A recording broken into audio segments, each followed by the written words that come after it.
Assalamualaikum warahmatullahi wabarakatuh. InsyaAllah hari ini kita akan sambung ulang kaji kita berkaitan dengan peristiwa hijrah Rasulullah SAW. Okey, terlebih dahulu kita kena ingat kembali hijrah ini ada terbahagi kepada 3 bahagian. Bahagian yang pertama, hijrah ke Habasyah kali pertama. Hijrah yang kedua, hijrah ke Habasyah kali kedua. Dan yang ketiga, hijrah ke Madinah. Ada 3 bahagian ataupun 3 peringkat hijrah. Okey, yang pertama kita kena tahu pengertian hijrah. Hijrah artinya ialah perpindahan dari satu tempat ke tempat yang lain. Contohnya perpindahan umat Islam dari kota Mekah ke kota Mekah ke Habasyah dan Madinah. Okey. Hijrah ke Habasyah kali pertama. Bila berlaku dia? Tarikh berlaku dia adalah tahun 615 Masihi. Dan pada tahun kelima kerasulan Nabi. Bilangan orang yang terlibat 15 orang.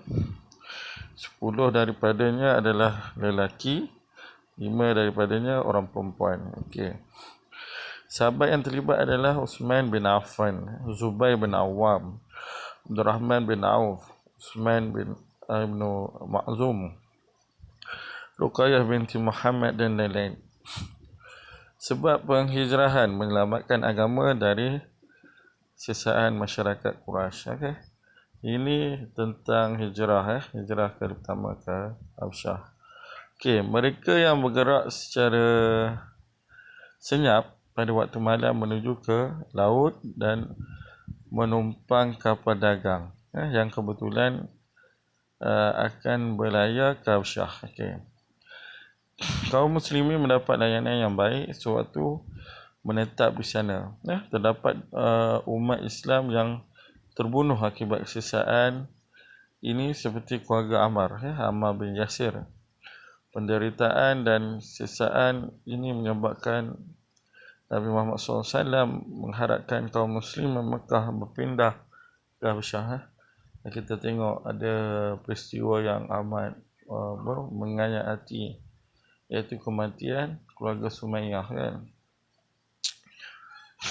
Kematian Ammar bin Yasir kan. Jadi di situ kita kena lihat Nabi diperintahkan untuk hijrah. Nabi diperintahkan untuk hijrah untuk menyelamatkan diri daripada bahaya yang datang daripada kaum musyrikin. Okey, hijrah ke Habasyah kali kedua.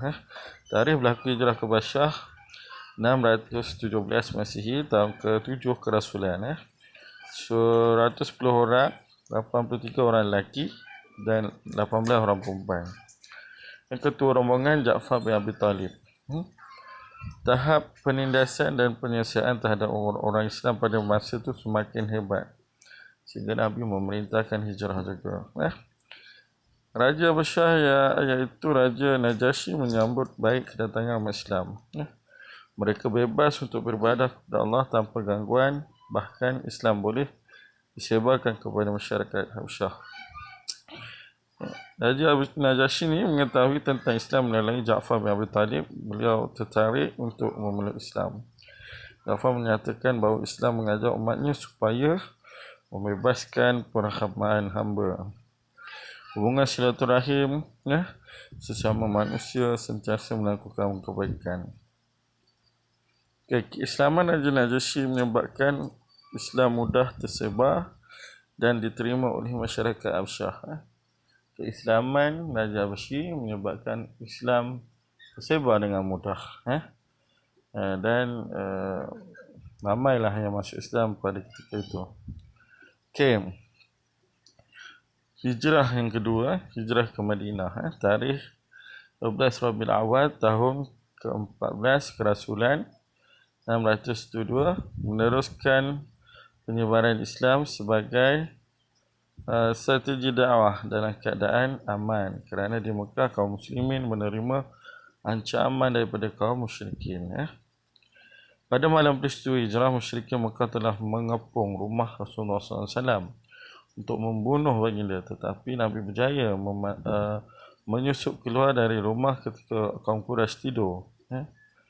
Tempat tidur Nabi diganti oleh Sayyidina Ali bin Abi Talib untuk mengelirukan pihak musuh. Kemudian Nabi menemui Sayyidina Abu Bakar Siddiq dan terus bersembunyi di Gua Hira selama 3 hari.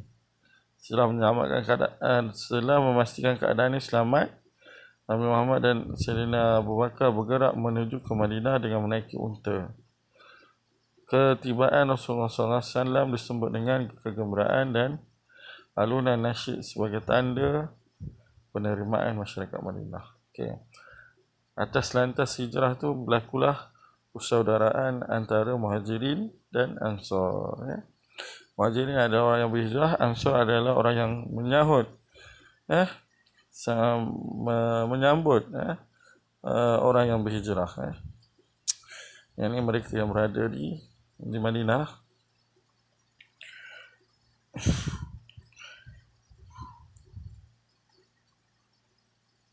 Muhajirin adalah kaum muslimin dari Mekah yang berhijrah. Ansar pula penduduk asal Madinah. Ansar ni penduduk asal Madinah.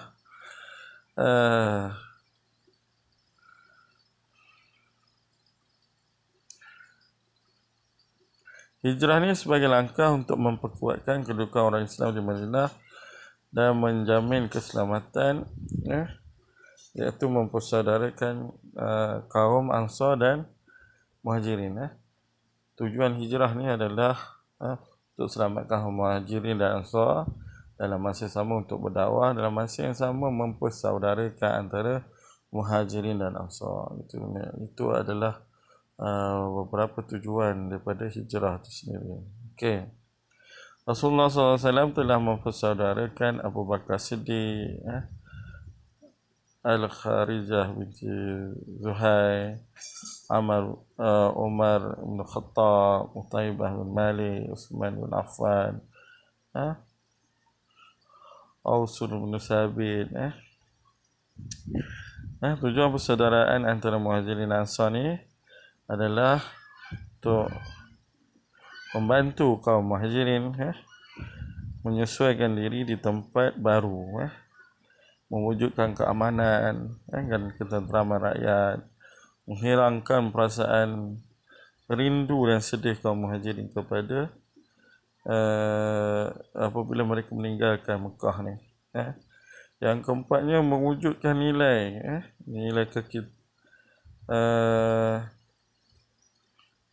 nilai kekitaan dan ukhuwah antara kaum Muhajirin dan Ansar.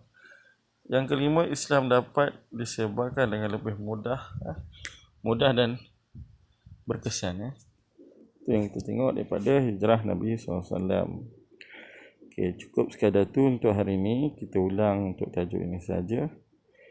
Billahi taufiq wal hidayah. Assalamualaikum warahmatullahi wabarakatuh.